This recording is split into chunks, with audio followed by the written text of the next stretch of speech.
yang pertama adalah pengertian manajemen risiko strategis.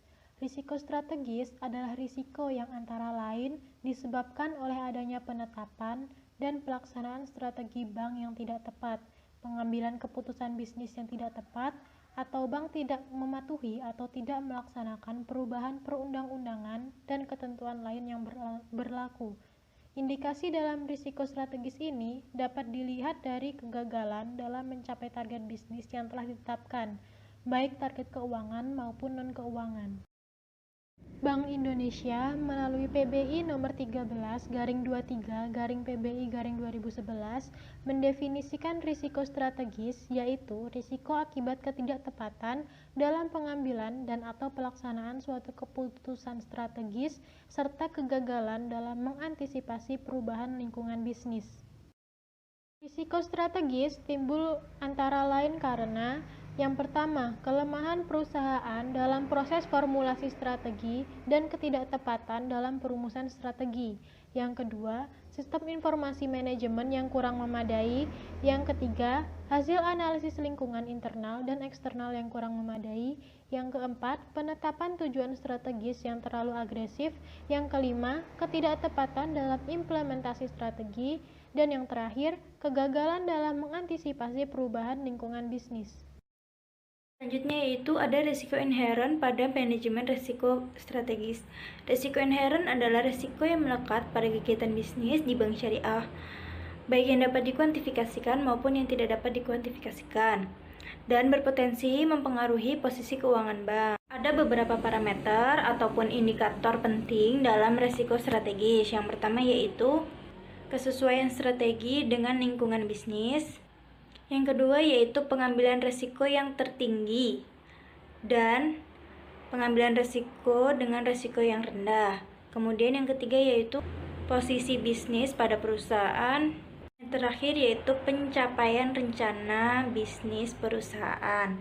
Kemudian ada beberapa faktor internal maupun eksternal yang mempengaruhi kesesuaian strategis, yaitu yang pertama faktor internal dapat berupa visi, misi, dan arah bisnis yang ingin dicapai. Kemudian ada kultur organisasi. Faktor kemampuan organisasi meliputi sumber daya manusia, infrastruktur, dan SIM. Dan yang kedua itu ada faktor eksternal meliputi kondisi makroekonomi, perkembangan teknologi, serta tingkat persaingan usaha.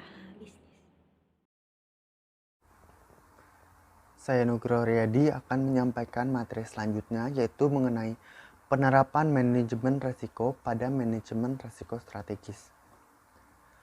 Penerapan manajemen risiko, khususnya risiko strategis, bagi bank syariah ini mencakup beberapa hal, yaitu yang pertama, pengawasan aktif Dewan Komisaris, Direksi, dan DPS.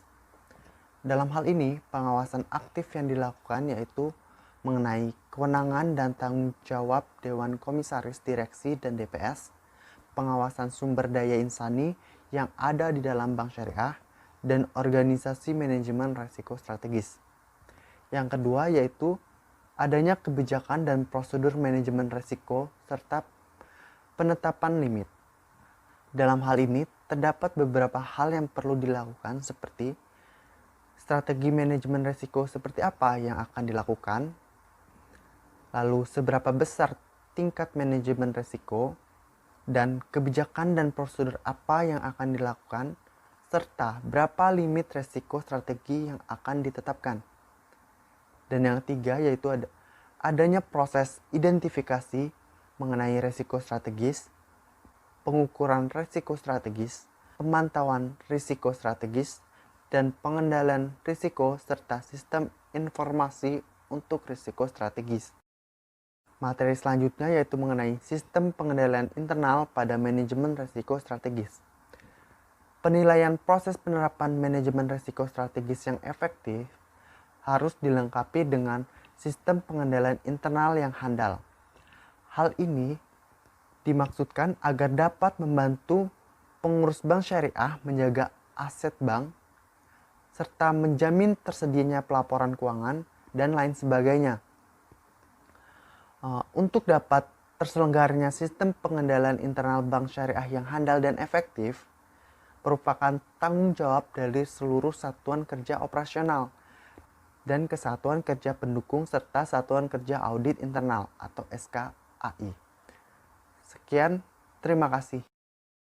Saya Maprialdi akan menyampaikan materi selanjutnya, yaitu kasus risiko strategis. Yang pertama adalah metal glass scrap yang menyebabkan kerugian sebesar 1.500 US dollar. Kejadian yang menjadi pemicu risiko adalah strategi lindung yang salah, yaitu salah asumsi ekonomi, kegagalan likuidasi posisi, strategi yang menjurus pada penyelengan. Dalam kasus ini terdapat salah strategi pada pernyataan strategi lindung nilai yang salah dan strategi yang menjerumus pada penyelewengan. Yang kedua, Kidder Peabody. Kerugian besar 350 US dollar yang dipicu oleh laba palsu. Dikarenakan pimpinan tidak mengerti perdagangan, tanpa pernyataan terhadap laba yang dihasilkan, ketidakcukupan pengawasan, budaya promosi yang terlalu tinggi bagi karyawan bintang, referensi yang tidak ditinjau ulang, pembayaran bonus seorang yang tidak mengerti perdagangan sebagai pimpinan. Yang ketiga, Orange Country. Kerugian sebesar 164 US dollar hingga mengalami kebangkrutan.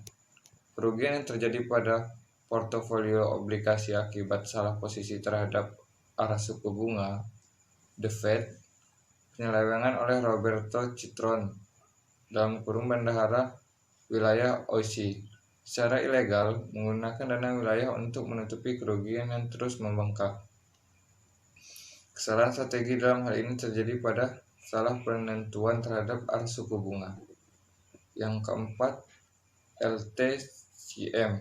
Kerugian sebesar 3.500 US dollar yang dipicu oleh laba oleh pertumbuhannya ditempatkan pada aktiva yang tidak liquid, yaitu pada ekspor di pasar negara berkembang.